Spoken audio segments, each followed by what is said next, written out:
Hello, Fire Rescue Wellness Podcast listeners. It's AZ, your host, and today I had an amazing conversation with my friend Anna August. She is an athletic trainer and director of injury care and prevention for Fairfax County Police, but also for Fairfax County Fire. So, all my Fairfax County firefighters, go see Anna for all of your rehab needs, or if you just want to watch puppies on the screen. You're going to love this episode. Please share it with someone who could use the information. Have a great day. Thank you for joining me on the Fire Rescue Wellness Podcast. I'm your host, AZ.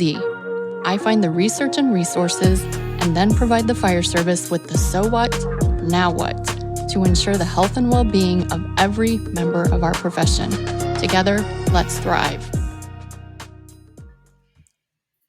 Fire Rescue Wellness Podcast listeners, can you hear my morning voice? Yes, you can. We're recording early today, and I am with Anna August. Anna, say hello to the listeners. Hi, listeners. Well, first, I have to say, Anna August is, in my opinion, the best supervillain name ever. Are you thinking superhero? Because I was thinking villain. I mean, I have had a lot of names as a result of that last name since I was a kid. So, I mean, I'll go either way. I guess it probably depends on who you are in my life. Oh, but you're my hero, but right. I like the villain name. So I don't know. All right, listeners, here's the deal. Anna works for Fairfax County, and we're going to tie her talk today into our little Fairfax County. What are the words? Anna, I can't think of the Fairfax County feature. I can't think of my own damn words. Series. That's the word I needed. Gosh, this is where I should be like, cut, but we're not going to. All right. I want the listeners to get to know you today. Are you ready for the really hard questions? I am ready. You're ready? Okay. Who is, and you can answer this any way you want. Who is Anna August? Anna August is somebody who's just waiting on Jesus to come and helping as many people as I possibly can in the meantime. Wait, okay, so riff on that a little bit more. Okay. What do you mean helping people? Whatever that looks like. I have been obsessed with athletic training. My original career goal was to be a forest ranger, and I was just so tired after high school that I wanted to go into the woods and be left alone, and, which I'm sure there's all kinds of doctors that will have opinions about. But I didn't want to take on student loans early, so I ended up at a local community college, and then at Cal State Fullerton, which was local to me, where I grew up in Southern California. And I took my first intro to athletic training class, and I have been obsessed with it because it is such a fantastic and broad way to help so many people with so many different things. And through that career, I have been able to, I worked at Disneyland for a little while, and now I've been doing law enforcement for over a decade. And so it just has taken me places and put me in the path of people with a range of healthcare problems. And I look at athletic trainers as sort of healthcare gap fillers. And so you get into these places and you have these skills that go everywhere. Our scope of practice goes from emergency response all the way through rehab and reconditioning. And then I went and got my CSCS, and since then I've got my TSAC and a bunch of other stuff. And it's just fun to ask the question each morning is, look, how can I help this human enjoy their human experience better, kind of. So that's what I mean by helping people. It's just really whatever that, God puts people in your path and they need something for you, or you need something from them, and figuring out what that is and how you fit into their picture, hopefully in a positive way. And I certainly have made mistakes along the way, and not always been as positive as I'd like to have been. But just that sort of puzzle of okay, what is this human doing in my office today, or in the grocery store, or at the DMV, or whatever, and how can I contribute positively to that person's life? That is potentially the best answer I have ever heard, but I have a side question. I'm ready. I try to stay on the straight and narrow, but I go on tangents. Cal State Fullerton, that's where Dr. Andy Galpin is, right? Was he an instructor there when you were a student? No, I was there in the very late 90s and early 2000s. I graduated in 2001. So a lot of Galpin is there now, and there's another tactical guy there. Oh my goodness. On the strength and conditioning side, he works with Rob Orr and Oh, Jake Bob Dawes. Lockey. Yes. Yeah. So that happened after I graduated. So they're really very well known for their athletic training program, and then all the other kind of tactical connections have built up since I left, probably the last 10 years. Yeah. I feel like it was because you were the trailblazer. This job didn't even exist when I graduated, so I cannot take any credit for that. Damn it. I was trying to give you credit. I appreciate that. So now we know who you are. Yes. What sets your soul on fire? Man, I feel like I talked about that already. Well, I would say actually lots of things. Like I get excited about life. So helping people right now, growing vegetables because it's that time of year. I'm a runner, I'm a knitter. But helping people is still probably that top thing and just figuring out. I keep seeing on Instagram these little, like, you can totally knit things. Or maybe it's crochet. They're like little penguins and ducks and stuff like that. Oh yeah, that's probably crochet. Yeah. And I feel like I totally can't do that. I taught myself off of YouTube, so anybody can learn. Oh. It just takes patience. You too can be a knitter. I got you. You can be a knitter. How are you changing the world, my friend? Oh my goodness. Just one interaction, one human at a time. Just little steps, one day at a time. I think that's the best way. If you can put a smile on someone else's face for whatever reason during the day, I think you won the day. Yeah. Yep. Well, I want to talk about something. I know you might not want to talk about it, but I am so very proud of you for the award that you recently won from NATA. Yep. And would you please, I know you're probably like, I so don't want to talk about this, but I would love for you to tell the listeners about your award. I will. So I am one of, I believe, 12 recipients this year of the Most Distinguished Athletic Trainer Award from the National Athletic Trainers Association. And it's an award that's kind of based on service on the national level to the profession of athletic training. And I've already talked about how obsessed I am with the profession.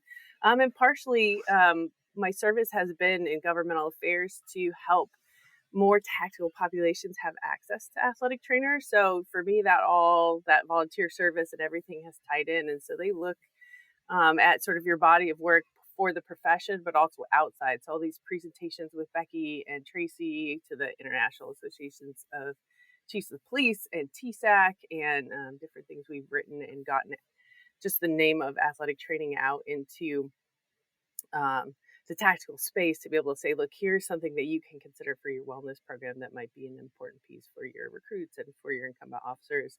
And also for firefighters. Tracy does more work with fire than I have yet, but I am would use this to market myself. If you're a Fairfax County firefighter, you are welcome in my office anytime, any day. I am part of that WellFit collaboration. I'm sure we'll talk about that.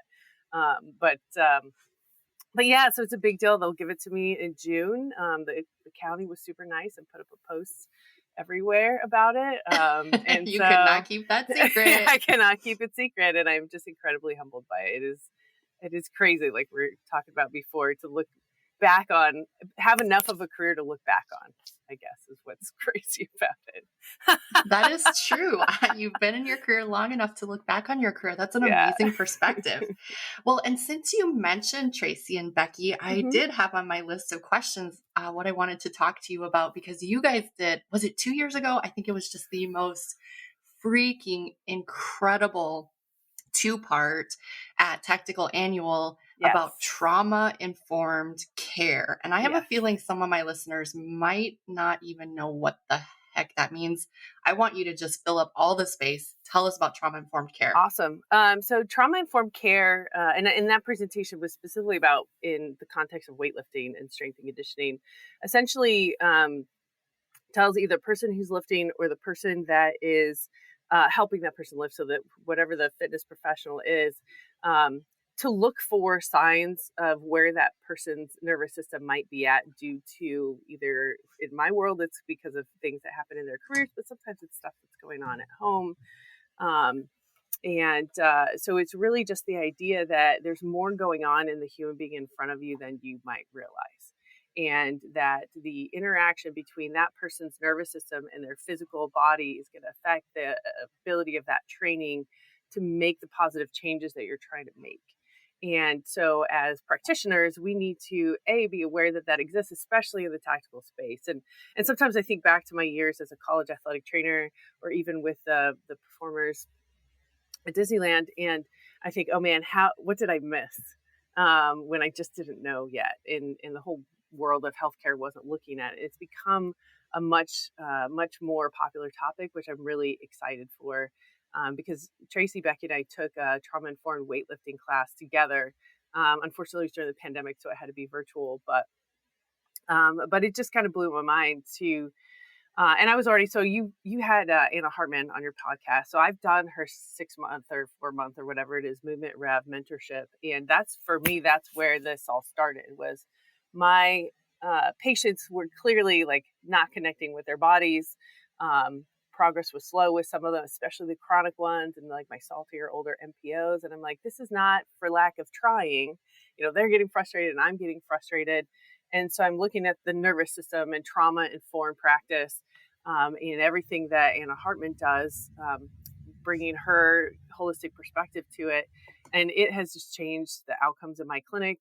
I'm able to talk to officers and people about, managing their nervous system. And it actually is a helpful tool.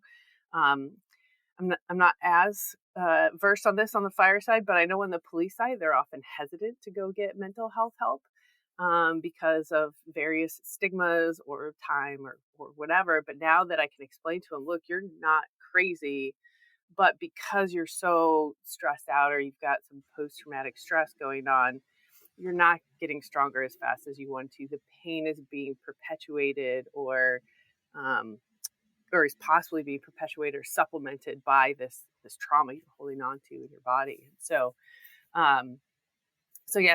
the three of us, especially Becky, Tracy, and I, have been really passionate about getting that message to practitioners, but also to officers. We actually did another presentation at IECP, Officer Safety and Wellness, last month, and just was so well received because it was a lot of hands-on practical things that we were giving to officers to say, look, maybe you don't have an athletic trainer who can walk you through the far near exercise or how to use suction cups to take your nervous system back to parasympathetic, or realize even how stretches, like stretching your thoracic spine because of where the parasympathetic ganglia are, all can help sort of settle your nervous system before you start exercising.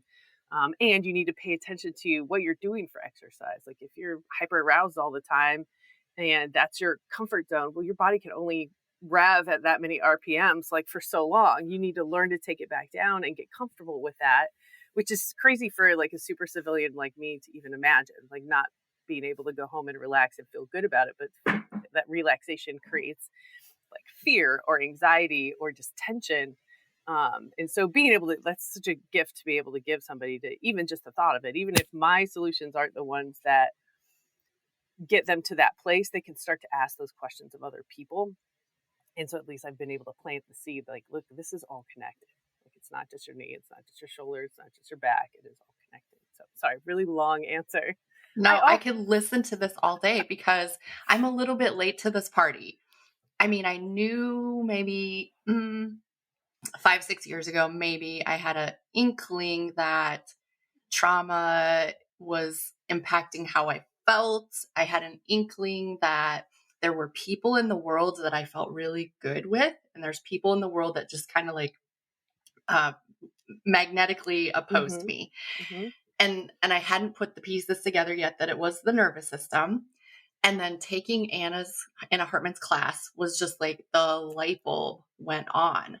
Yeah. And so can you dig even deeper into that nervous system and how it maybe something that happened to us when we were little kids can impact our health and our wellness, fitness, all of that as adults later when we're experiencing more trauma? I mean, I can try. I am not that kind of doctor. That's a joke in my clinic. I'm like, listen, I'm not that kind of doctor. I know. I'm like the doctor that helps people.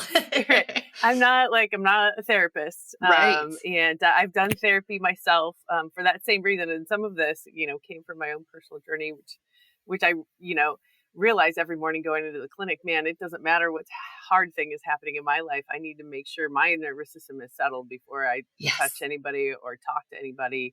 And it does. It's what I just actually saw yesterday. This sort of piece of art that's titled Love. And it was all over the internet.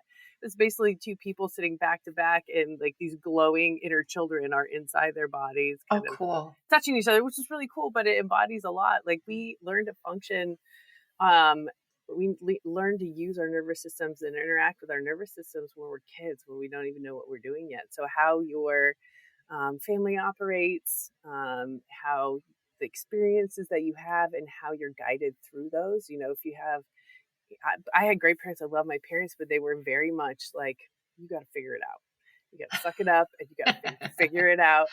And, we were kind of little adults from the beginning, which I appreciate. But then a lot of some of this emotional stuff that's come on later, I don't necessarily know how to deal with it because our family automatically went into do things mode, plan stuff, execute, Mm-hmm. just adult your way through it. You're going to be fine. And that doesn't always, like with relationships and people, doesn't always get you the product that you want, or it just creates this sort of tension because we all know that's not the way the world works. You can plan and adult through something and it doesn't always work out the way that you want it to. And so then what that does to your whole brain and psyche. But yeah, there's adverse childhood experiences that sort of sit and live in your body. And, and people talk about triggers and there's a lot of psychological words involved, but we all have things that make us tense and maybe we don't understand why. And that's the first thing, like I want people to pay attention to, like ask that question. Why is that? Why might I not be comfortable with that? And that's where a good mental health professional will just ask questions and let you answer and ask questions and let you answer. And it's tough again in the first responder populations because I don't love to go see therapists, but sometimes I will sneak around and say, okay, you're feeling that tension and I'm picking up on the idea that this is a previous incident, either in their jobs or in their lives that they're either not aware of or they don't want to talk about. Well, you can give them physical things to help them sort of sort that out on their own. And breathing exercises are probably the most common, but you can make it, if you tweak how you do a lunge and how you're breathing while you do that lunge and what your awareness is while you do that lunge, you can use that lunge to sort of modulate your nervous system in a way that settles down that tension. So maybe then you can think more clearly about what's causing that. So I don't know if that's as deep as you wanted, but No, in it's terms of my perfect. understanding, yeah. And there's some controversy like in science about the polyvagal ladder and whether or not it's true. And I think it's like so many areas of science, right? It's a framework that helps us understand it. And then there's places where we can make alterations in the framework for individual cases because the human body and brain are just such miracles. And they're so individual. And as scientists, as healthcare practitioners, we like to get in and be like, we know this. But we don't really know. Every individual is so different. There's so many moving parts. And so the body keeps the score, I think is for Tracy and Becky and I, where we all started. And we also read, it's called Lifting Heavy Things. And I think we borrowed that a little bit for our title at TSEC in 2022. But it's about a woman who had, I think she had, was a victim of rape, and, had a rough childhood and then just started having severe back pain, and weightlifting was kind of her way out of that because of how empowering it can be. And so she gives tips throughout that book. It's a really great book. Tips throughout the book on how to use weightlifting and how to focus your attention, how to incorporate rhythmic activities and breathing, and just really eye-opening in how simple it can be to identify those things that bug us either from our childhood or from previous job experiences, and to sort of settle them down before you lift or before you try to do rehab, and then how subsequently that exercise also helps you to sort of process that. So I am going to put the book Lifting Heavy Things and The Body Keeps the Score. Both of those I think are fantastic. I'm going to put those in the show notes. And you hit on it for 1 second. Are you comfortable riffing a little bit on that polyvagal ladder theory? I know I wish I had the chart. I talk about it so much, but then like somebody asks a question sometimes and I'm like frozen up. So it's the idea of the window of tolerance. And this is what's fun is there's so many different names of all the theories and how they interact. So the idea is we all have this window of tolerance in which we're totally comfortable functioning. And even if things get a little stressful, and it shows, you can see the charts with sympathetic tone versus parasympathetic tone, and how they balance each other out. And if I remember all my movement rev stuff, parasympathetic really should be in charge. And a lot of times we take it out of charge because we're just so much more comfortable being just go, go, go all the time. So stressful things can push us out of our window of tolerance, which is essentially up the ladder. And we always go back to Dan Siegel's hand model of the brain, where you have sort of the reptile part of your brain that's really simple and drives the bus in terms of like breathing and automatic stuff we don't think about. And then you have the more frontal cortex that does the complicated stuff. And if you're in the window of tolerance, your hand is in this fist, everything is cool. The smart part of your brain is in charge. And then as soon as we get out of our window of tolerance, especially up into hyperarousal, we literally flip our lid, and that puts our reptile brain in charge, and it becomes all about survival. And so then we're mean to people we love, and we react in poor ways until everything calms down and that other part comes in. And then we look at ourselves and go, what a horrifying human being I am. Why did I react that way? And sometimes you can feel, if you're skilled at it, you feel yourself coming outside the window of your tolerance, but a lot of us aren't that aware of what that is, or we've never heard of the concept. And so we just flip, and and we've all done it. We've seen people do it. And so you're moving there, and there's probably, if just in case there's like a brain scientist listening, I know I'm butchering this right now, but it's fine. It's a practical concepts. But we can also, and this is one of the things they talk about in famous on the law enforcement side, Gil Martin's book, and the title just went out of my head. Oh, Emotional Survival in Law Enforcement. That you spend all day at the top of your window of tolerance or outside of it on that hyper aroused edge, that by the time you come home, you get into the freeze part of fight, flight, or freeze.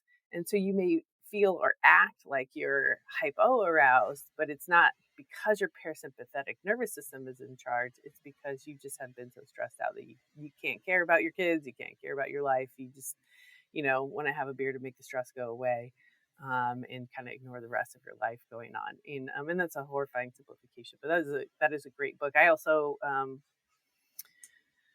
had read at some point Mindfulness for First Responders, which is a little more fire focused, which is another great way of getting into sort of meditation and different aspects of that to help you sort of keep in your window of tolerance. And so those are some of the concepts associated with the polyvagal ladder, and this idea that that our nervous systems really can dictate our activity, our physical feeling, how our physiology is working. And it makes sense, like from the perspective of an exercise fitness professional, like everything that happens when you exercise also happens when you start to become hyper aroused in a stressful situation. Those physiologies are almost identical, but our perception of that is what makes it an emergency versus what makes it a planned exercise for a reason. And so when we're talking about expanding our window of tolerance, you get into a safe environment, you make sure you're within that window, and then you can sort of push the edges and expand that window of tolerance, which I actually think we're seeing a lot with some of the younger recruits coming through who maybe haven't. They definitely have had stresses in their lives, but I think there's fewer parents like mine that were just like, you got to figure it out. Girl. Yeah, figure it out. We'll make sure you eat and have a place to sleep, but you're making your own decisions and you're taking your own actions, and so they haven't been allowed to fail a lot, which like I fail all the time. It's some of my best learning experience have been things that I have totally messed up. But I can imagine how terrifying it is to get to where you're 20 years old and maybe you haven't experienced that, or if you've experienced it, you've been so scaffolded by your parents, or by the people in your lives, that like coming to an academy and doing stress inoculation where you're doing push-ups and getting yelled at, and it's nothing insulting. They're actually pretty nice, the recruits these days, but there's educational reinforcement PT, and there's raised voices, and if you haven't experienced any of that, that would feel like trauma. Terrifying. Right. I don't want anyone to yell at me while I exercise. Yeah. Well, I call it recruit brain. Like, I try to take a deep breath and be super patient with them, because I know as soon as they're in that building, their anxiety is through the roof and they can't think straight, and their lids are just half flipped when they start their morning. And someday they're going to be great police officers. But in the meantime, they are learning to build their window of tolerance, which is a taxing activity. It's just exhausting and scary and tough. It's tough to adult. Poor little recruits. While you were talking about that, I cannot remember if it was my counselor, Cody Todd, shout out to Cody, or if it was actually Anna Hartman. Can't remember. Whomever it was said nervous systems thrive in the presence of another well-regulated nervous system. And so that, listeners, if you're kind of like, well, what does that have to do with anything? Remember what Anna said. She gets her nervous system ready before she treats her patients. And so if you have ever gone to a physician or an athletic trainer or a physical therapist and just felt unsettled, might not be the one for you. Might not be the one for you. All right. So you mentioned the WellFit Club. And before I get to that, I want to talk about first what you've been doing and how long you've been doing it for Fairfax law enforcement first. Tell me more. Give me the deets. So I came to Fairfax County Police Department in 2017 after I did almost 6 years at the Drug Enforcement Administration at their training academy at Quantico as their athletic trainer. So that was really my first introduction to being an athletic trainer for a law enforcement agency. But it's totally different, right? Federal law enforcement, mostly recruits. I did end up with a little bit of a national fan club, because the DEA would send their agents back for training, and they would come to meet with their problems, and I'm like trying to get them home exercise programs and talking to them. They'll send me an email, and so I did some incumbent agents, but it was mostly just keeping recruits in. And since that's a residential academy, I maybe had 3 days, maybe a week, to cure whatever was wrong with them, so they could function again. And if they couldn't, they'd have to go back to where their home office is and try again later. And so much different environment at Fairfax, and I love it. So Nancy Burke, who's famous in the athletic training world and in the tactical world, kind of invented regional law enforcement athletic training by starting the program at Fairfax County about 20 years ago. And she finally got to where she wanted to retire. And I say finally because she worked an entire Fairfax County Public Schools athletic training job, like as a high school athletic trainer. She retired from that and then started the program and worked it for 12 years. So just incredible energy. And I hope that I have that kind of energy. And she was getting ready to retire, and I thought, well, this seems like it's definitely a better job just logistically, because I was a contractor through the federal government, and so you're just a body filling space so the contracting company can make their money. And so I'm very oriented towards, well, how can I make things better? How can I improve? And in that contract situation, they were like, we just need you to do this in the little box.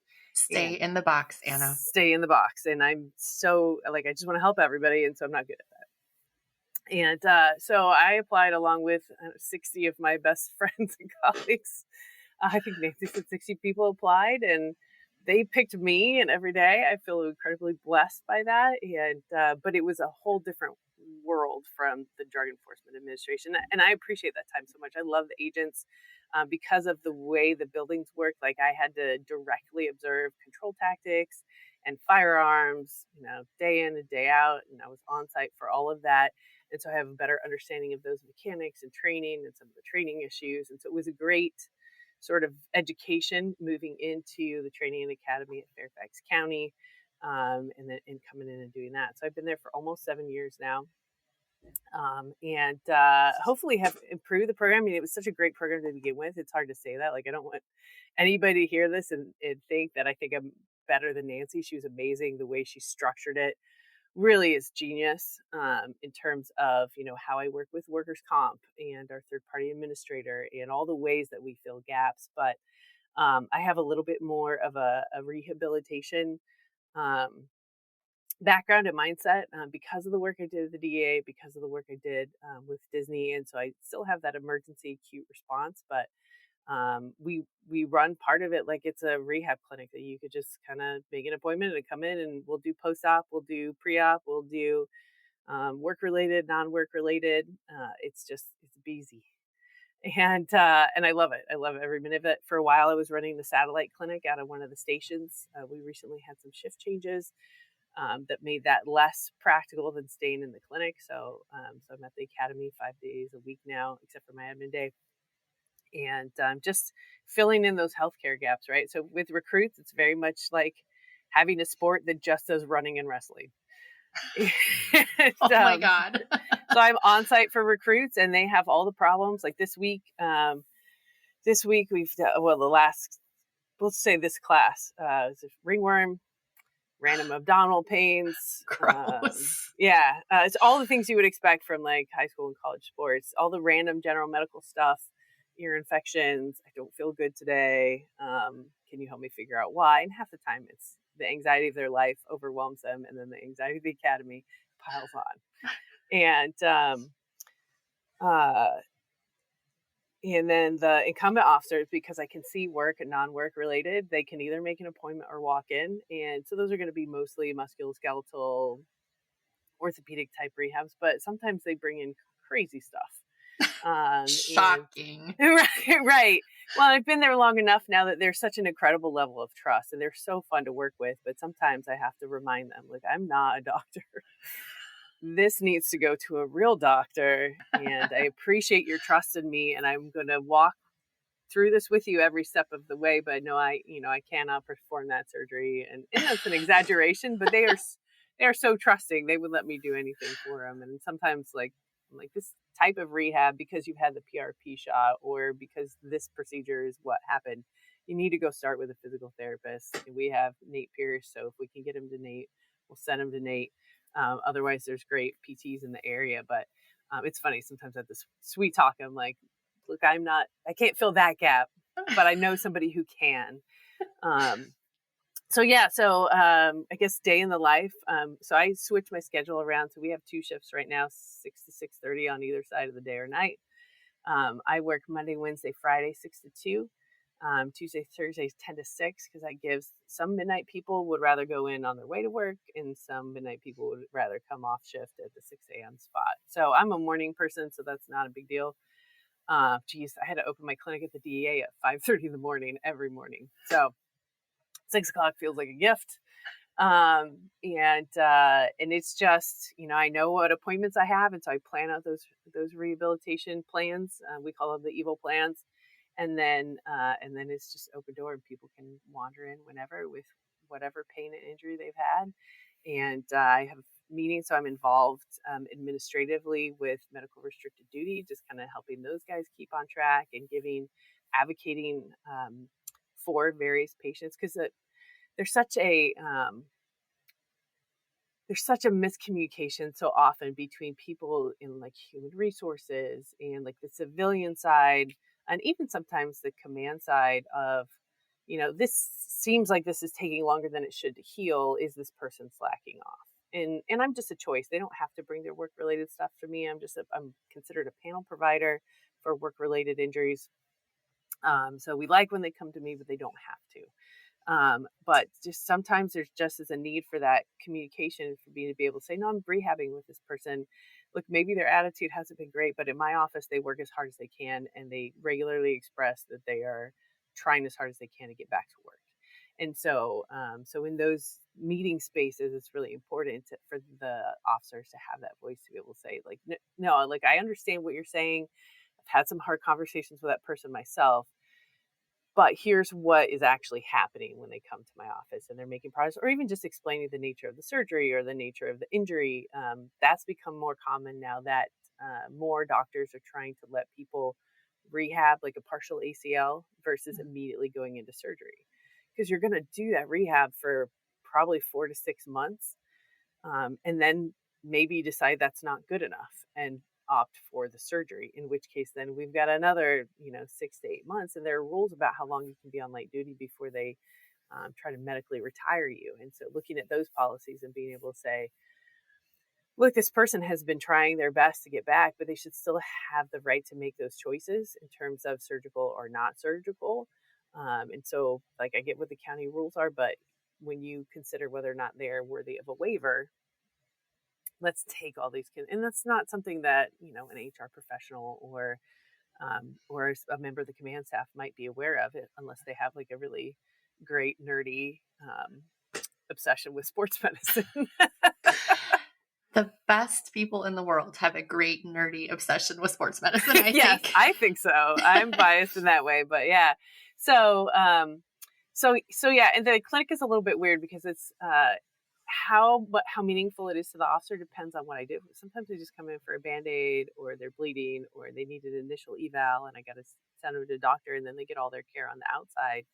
And some people spend months doing their rehabs in there. And for some people, I'm just a case manager helping keep track of our third-party administrator, who, like many of them, they're understaffed like the rest of the world and can be a little bit slow in their responses, in helping the officer understand, look, this isn't personal, you're not being persecuted by anybody.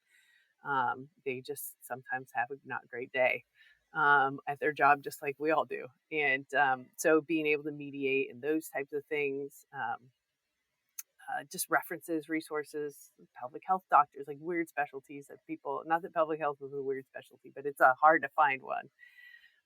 And one that you don't get requests for very often, and resources on exercise and pregnancy, which is huge, and all of that kind of stuff. So it's really fun because no day is ever the same, and sometimes classic athletic training is what I'm doing for them, and sometimes what I'm doing, I've done CPR on people, like skull fractures, like there are those days still. But and a lot of times it's a space that they can come and be themselves and relax. It's they're so patient waiting because they're getting paid half the time to wait when I've got like a crowd in there. But it's also, they have reunions with their classmates because they're all either waiting or being treated as officers they haven't seen for ages and ages, or now they're getting a chance to interact with fire, which is its own hysterical. It should be like a sitcom. And so it's just a really cool environment. And I think, and we have puppies or bears on the TV at all times, live cameras of animals. And it's just it's a place within their little workspace. So it's kind of safe. And they know they're going to get some kind of help, but whether that's athletic training or manual therapy or just a place to sit and relax for a minute and watch puppies on TV, it fills in a lot of those gaps and gives them a place to feel good for a minute. So this is a fill in the blank, Anna. Okay. My name is Anna, and I am responsible for the treatment of blank officers.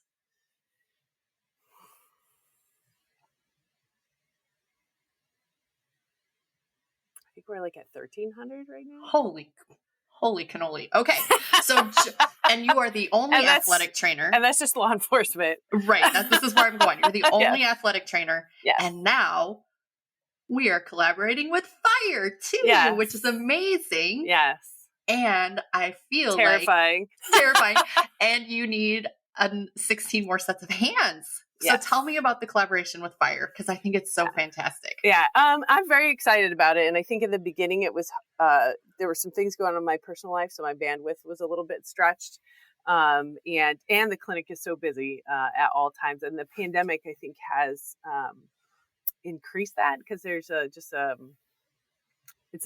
trust issue. Well, at least for law enforcement. And is the outside world safe for us to go get care in? And I think we have started to get past that a little bit. But there was a period of time when people were like, well, if you can't solve this problem, it's not getting solved. And shoot, which, yeah, incredibly flattering, no pressure. But so anyway, so it's really weird because early in my career with Fairfax, there's actually an athletic trainer who works as one of our paramedics. Shout out to Vern. And he wanted to send people to me all the time. But at the time, the two agencies were not getting along so well. And I very much, you dance with the person who's paying your paycheck. And I was told absolutely not. And so I had to tell Vernon that. And so, but we had a change in chiefs. And really, since I came out, so when I came out in 2017, my first goal, even though I knew we needed a second athletic trainer, was to get a strength coach, because so many of the injuries during that time were related to just bad exercise, like officers trying to do the right thing, not having a lot of guidance, only having the world of social media for guidance. Oh, the worst. Yeah. And so, but I was told early on, like, you can't have a strength coach. So we had an officer working with me at the time who was running recruit PT and had a natural interest for it and had gotten his TSAC-F, had lived through his CrossFit phase and come out of that. And I actually encouraged him, and he got his CSCS at some point. But he's an MPO, so he has to deal with the whole rank structure. And so he and I are trying to start basically what WellFit is just on the police side. And we met with Jake during that time, and I had Karen Maslona helping us out too. That other officer was Jarvis. Shout out to Jarvis. He's retired now. And now I've totally forgotten the question. This is what happens when we record early in the morning. Yeah. So you have 1,300-ish Yes. officers, and now just for funsies, you're gonna go to the fireside. Yeah. So that was an unnecessary tangent, but we tried to get WellFit going because I knew that would reduce injuries. And Nancy was so much better at getting out and doing preventative, but once I sort of got in and started doing more rehabs and the officers began to trust those rehabs, I didn't have as much time for the preventative stuff. And so I knew I needed help there. And so just because of the chief and logistics, like Brandon Holder, shout out to Brandon, who's just a good human being. And then Jake tried to help us get that started. But Brandon came in through like kind of a contract we had just for the recruits. And he was there right as Chief Davis started. And Chief Davis had so much more of an interest in the fitness and wellness of the officers than our previous chief. And so it was like this magic thing that happened that he's working out with Jake, and all the stuff that I've been grinding for 4 or 5 years suddenly started happening. And so we were able to steal Brandon from his previous employer. Sorry about that. Not sorry at all. Sorry, not sorry. Right, exactly. And get that started. And so now, but during that time, everything is so busy. I'm behind on my paperwork. I'm not getting any stats out. And so now I'm getting to the point where, with admin days, which has been huge, I've only been doing those for a year, like, cause I've got stuff that needs to go on the computer from like mid 2022. Yes. Yeah. That face is exactly how I feel about it. And so, yeah. And so yes, we need a second person. And in fact, when the collaboration with Fire started, that was my thing to them. I was like, look, I think the way, cause their work-related injury thing works slightly differently than ours, even though we share an occupational health center. I said, like, they can come by the clinic anytime. Like, the appointments are open to anybody. It's on, we use a scheduler. They give the link. I said, but where you guys could really use an athletic trainer is your academy. Yes. And the interventions at the academy. And they're still figuring that out because, of course, like, things change. Like, there's movement always in command and priority. And, you know, we brought on Megan to the police department, the dietitian, who has been huge, and we could use probably 6 more of her because of the police officers really love to do the one-on-ones. Yeah. The world needs 6 more of Megan. Period. Yes, the world does need 6 more of Megan. So I'm glad she's working on that. So yeah, so it's going to take some time. I think now that I'm regularly getting out clinic statistics on time, that's going to be helpful. I think once I start to see more firefighters, and I will tell you, I've started to do more continuing education and fire injuries and heat exhaustion and all the different things. And it just blows me away every single time. I'm like, I have never taken the time to sit and think about any of this before. And I could tell you so many of the things that police officers struggle with. And so now I'm getting, firefighters in, but most of the time for them, and this is why it's hilarious in my office when they come in, so far, most of the time I'm seeing They're more recreational injuries, golf and vacation related Pickleball. What am I doing on my next, time off? And I don't have any of that terminology down for them. And I get officers in there who like, at the end of their midnight shift, doing nothing but calls for 12 and a half hours. And then you've got a firefighter that's in there talking about his golf game. And I'm like, we're going to come to fisticuffs at some point. I'm like, what could go wrong? It'll be fine. But no, it's fun. It's fun when you get patrol officers who recognize a firefighter they've been on calls with, and they get to talk about their various lives. And I think in the end, it's going to be good for relations. But it just, sometimes I crack up because I'm like, oh my goodness. We're talking about golf and snowboarding and vacations. And this poor officer is trying to I got you. Well, okay. So if we could speak directly to the Fairfax County firefighters right now and sort of like tell them the benefits of coming over to see you and how does it work? Like, give us all those details. Awesome. I really appreciate the opportunity to do that. Because believe it or not, our two internets, we have RedNet for fire and BlueNet, and it's not the same. Yeah, and they don't connect. And even the way that access to the academy works. I guess I'll start. So if you're a Fairfax County firefighter and you think you could use my services, you are welcome in my doors of the clinic every time. It's at the Criminal Justice Academy. You will have to, this is where it gets funny, you will have to push a button and have someone buzz you in, but just let them know you're there to see Anna. They let anybody in. It's probably bad security. I'm going to go see Anna. Yeah, come on down. I'm here to see Anna.